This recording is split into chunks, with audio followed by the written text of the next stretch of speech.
মুর্শিদাবাদের একজন নেতা, নাম হচ্ছে হুমায়ুন কবির। নাম শুনেছেন?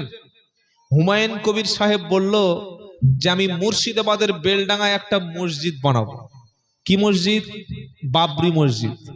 আপনার এলাকায় যদি একটা বাবরি মসজিদ হয়, আপনার গ্রামের সব সমস্যা কি দূর হয়ে যাবে? জোরে বলেন।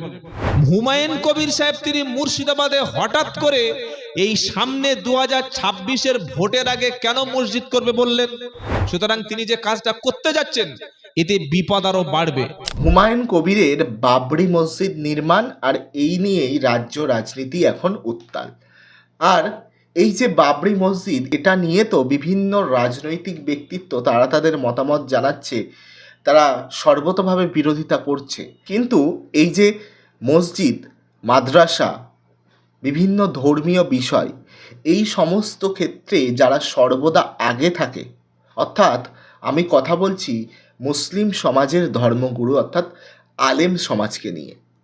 সেই মুসলিম ধর্মগুরু, মুসলিম সমাজের গণ্যমান্য ব্যক্তি যারা ধর্মটাকে জানেন, বোঝেন, আলেম, ইমাম, তারা এই হুমায়ুন কবিরের বাবরি মসজিদের বিষয় নিয়ে কী ভাবছে।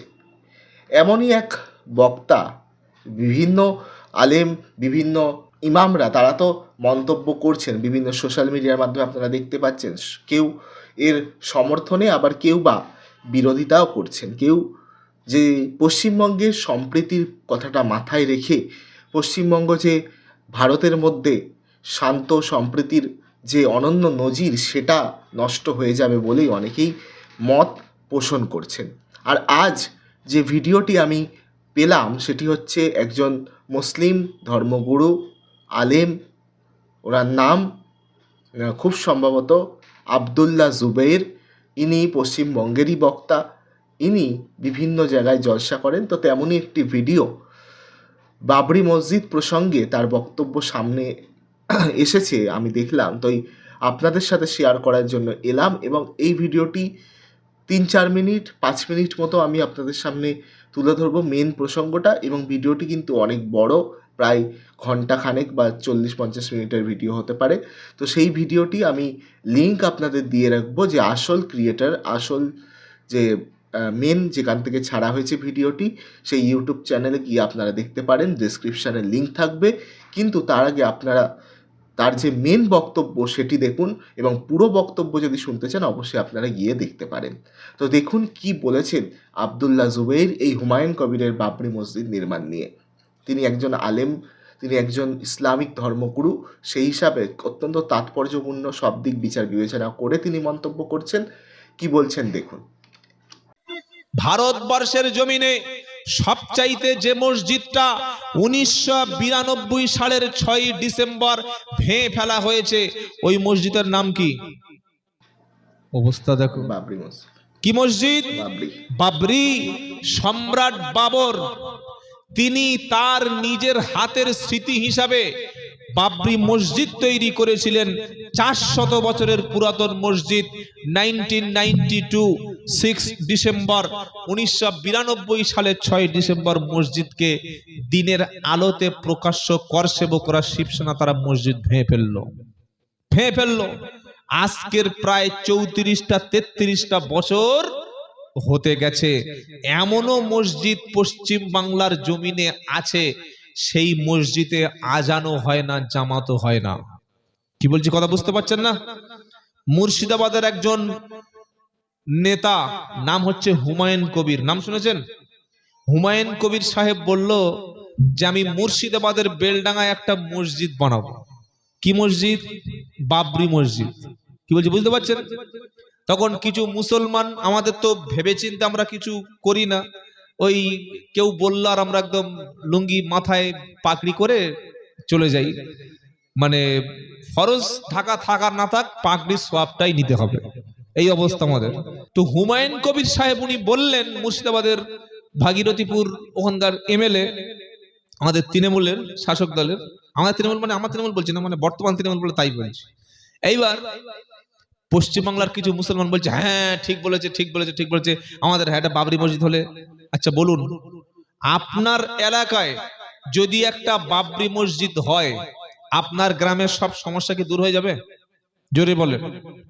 যে মসজিদগুলি বর্তমানে ভারতবর্ষের জমিনে আছে, এই মসজিদগুলিতে অধিকাংশ ইমামদের যা বেতন দেয় আর ইমামদের সঙ্গে যে দুর্ব্যবহার করে কমিটির লোক, ইমাম সাহেবরা শুধু ভালো মানুষ, নিরীহ মানুষ, আল্লাহকে দেখে ভয় করে বলে আছে, তা না হলে মসজিদ থেকে কবে এরকম চাকরি থেকে ত্যাগ করে চলে যেত। হুমায়ুন কবির সাহেব তিনি মুর্শিদাবাদে হঠাৎ করে এই সামনে 2026-এর ভোটের আগে কেন মসজিদ করবে বললেন? কি বলছি কথা বুঝতে পারছেন না? তিনি তো প্রায় অনেক দিন থেকেই মুর্শিদাবাদে রাজনীতি করেন, আর তার বাড়ি হচ্ছে ভগীরথীপুর, আর তিনি মসজিদ করবে বলেছেন বেলডাঙ্গা।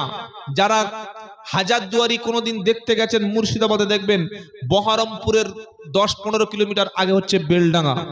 বেলডাঙ্গায় বেশ কিছু মুসলিম হিন্দু ভাই বাস করে।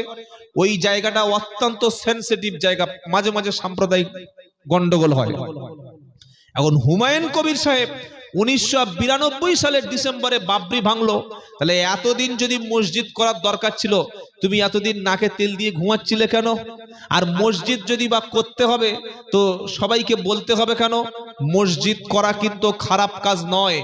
যে ব্যক্তি দুনিয়াতে আল্লাহ সন্তুষ্টির জন্য একটা মসজিদ করবে, আল্লাহর নবী সাল্লাল্লাহু আলাইহি ওয়াসাল্লাম বলেন আল্লাহ তাআলা জান্নাতে তার একটা ঘর ঠিক সেইভাবে নির্মাণ করে দেবে। বলুন সুবহানাল্লাহ। কিন্তু উদ্দেশ্য হতে হবে আল্লাহর জন্য। ও তো রাজনীতির জন্য, ওর পিছনে নিশ্চয়ই কোনো একটা অভিসন্ধি আছে, নিশ্চয়ই কেউ আছে। তা না হলে হঠাৎ করে ভোটের আগে তিনি রাজনীতি এসে মসজিদ করতে যাবেন কেন? আর যদি বা মসজিদ করবেন তার এলাকায় করবেন, তাই তো নাকি? আমি যদি একটা মসজিদ করি যেখানে নামাজ পড়ার অসুবিধা হচ্ছে, যেখানে নামাজিদের সংখ্যা বেশি, মসজিদ নাই, সেখানে মসজিদ করব তো। আমি যদি গিয়ে একটা হিন্দু পাড়ার যেখানে বড় মন্দির আছে সেখানে তার পাশে যে একটা মসজিদ করি, এটা নিশ্চয়ই ঠিক নয়। সুতরাং তিনি যে কাজটা করতে যাচ্ছেন এতে বিপদ আরো বাড়বে। কি বিপদ বাড়বে? তিনি বেলডাঙ্গায় যে বাবরি মসজিদ করবেন, হিন্দু বড় বড় অনেক যারা আছে তারাও বলে রেখেছে আমরা ওর পাশে রাম মন্দিরও করব। বলুন, পশ্চিমবাংলায় এখনো আমি আসাম, ত্রিপুরা, উড়িষ্যা, ঝাড়খণ্ড, বিহার ঘুরে ঘুরে যতটুকু দেখেছি, তার চাইতে আমাদের পশ্চিমবাংলে এখনো পর্যন্ত অনেক শান্তি, সম্প্রীতি, ভালোবাসা এখনো আছে।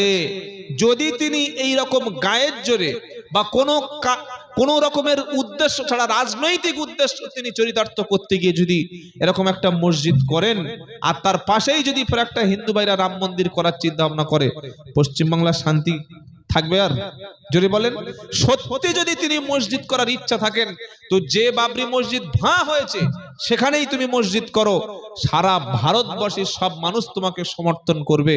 আমি জানি না উনি নামাজ পড়েন কিনা, কথা বলছি কি বুঝতে পারছেন? মসজিদ করা ভালো কাজ, কিন্তু উদ্দেশ্য যদি থাকে মুর্শিদাবাদ একটা মসজিদ করে মুসলিম ভোটকে একটা মানে জায়গায় নিয়ে গিয়ে বিশৃঙ্খলা তৈরি করব, সামনে ভোট, তাই একটা দাঙ্গার পরিবেশ যদি তৈরি করে, এই কাজটা করা কোনো আলেম অন্তত অনুমতি দিতে পারে না। দেখলেন, শুনলেন, একজন মুসলিম ধর্মগুরু মাওলানা তিনি খুব সুন্দরভাবে গোটা মুসলিম সমাজকে কিন্তু বোঝালেন এবং সচেতন করলেন। এবার যারা বোঝার তারা বুঝবে, যারা না বোঝার তারা বুঝবে না। এই নিয়ে আপনাদের যদি কিছু বলার থাকে, ওনার সাথে একমত হতেও পারেন, নাও হতে পারেন। যদি বলার থাকে অবশ্যই বলবেন। ভিডিওটি আর বড় করছি না, ছোট্ট ভিডিও আপনাদের সামনে রাখলাম। এনার যে বক্তব্য, এটা যদি আরও শুনতে চান, পুরো ভিডিওটা দেখতে চান, আরও কি বলেছেন, তাহলে আপনারা আমার ডেসক্রিপশান বক্সে লিঙ্ক আমি দিয়ে রাখবো, এবং কমেন্ট বক্সেও চেষ্টা করব লিঙ্কটা দিয়ে রাখার, পিন কমেন্টে। আপনারা সেখান থেকে গিয়ে ভিডিওটি, অর্থাৎ এনার যে বক্তব্য, পুরো জলসাটি আপনারা শুনতে পারেন। আর আজকের মতো এখানেই প্রতিবেদন শেষ করছি। দেখা হবে নতুন কোনো প্রতিবেদনে, আবারও আসবো। দেখতে থাকুন N24 TV।